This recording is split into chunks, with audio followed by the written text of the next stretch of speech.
My name is Agnes Nkansa. I am a former participant of Girls Inc. through the Eureka program. Now I sit on the board of directors, supporting and serving the organization. And it really is a full circle moment being a participant in the Eureka program just a few years ago, not too long ago, and now being in a place where I can contribute to the programs and to the decisions that affect young girls like myself so many years ago. How has your experience with Girls Inc. shaped your personal growth? My experience with Girls Inc.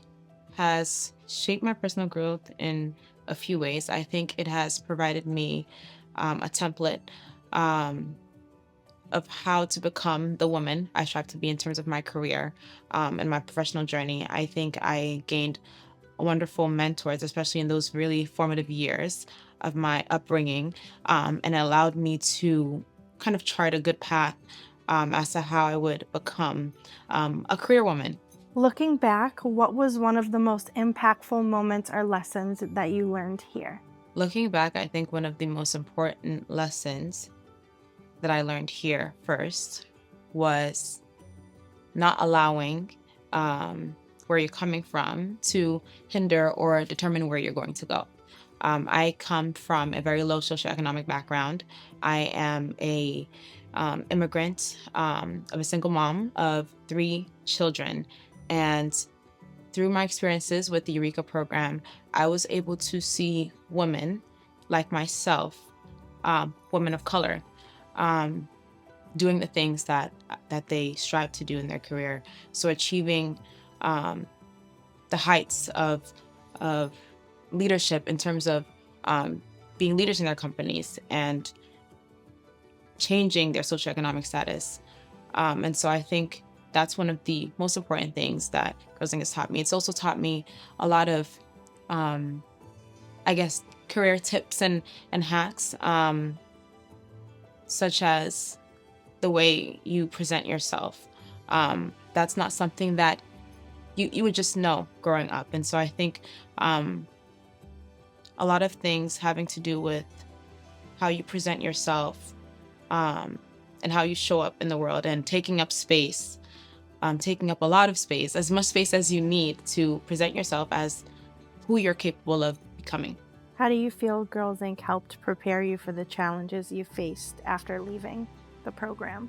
Girls Inc. helped me prepare for the challenges that I faced by, I think after I came out the program, I didn't think anything was too hard for me.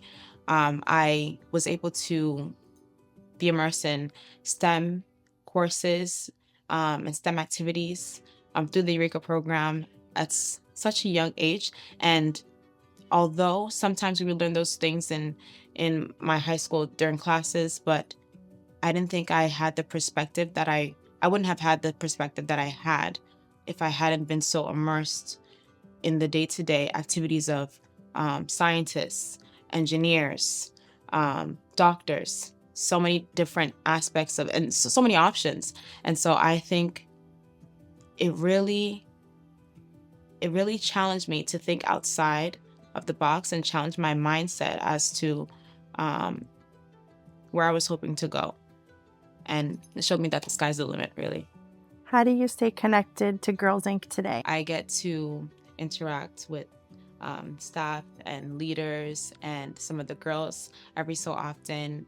And I think it is a very different, but I think it's a very full circle moment being on the board and seeing myself and making certain decisions or contributing to certain decisions that affects the girls that were much like me just a few years ago. And so, yeah, that's my connection. What advice would you give to a current girl at Girls Inc.?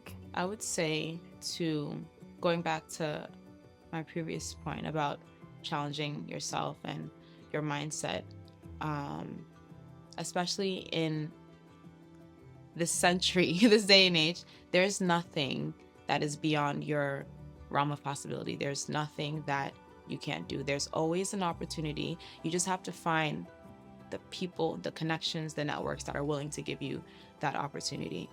And so I think for me, I learned fairly early on in large part because of this program, that you need to put yourself in the spaces that you want to see yourself.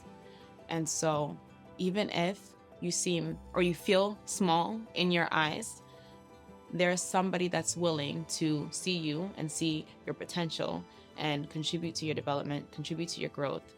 Um, and even when you don't find those doors, keep knocking, keep looking, keep um, trying to find that person, those people, those connections, those networks, because if you try enough times, you'll find something, you'll find someone. Is there anything else that you'd like to share? I'll say what I wish somebody maybe might have told me, or one thing I wish more people would have told me is to um, don't think yourself too small. Be confident. Even when you don't know exactly what you are doing, everybody has been there before. Before adults became adults, they were trying. And so I'm young, and I'm still an early careerist, and I'm trying. I'm trying my best. And if you keep trying enough times, you're going to know what you're doing. You're going to you grow even more confident in what you're doing. But do not think yourself too small, because by doing that, you kind of shy away from the opportunities that you would have gotten and things that you're capable of. You're actually really capable of if you put yourself into a box and you're afraid of trying. You're afraid of showing up. You're afraid of presenting yourself. You're afraid of speaking to people, getting up in front of people to talk. I think there are many great skills that young people should focus on developing in their formative years. And some of that is presenting yourself, some of that is communicating, some of that is building your confidence, especially as a young woman.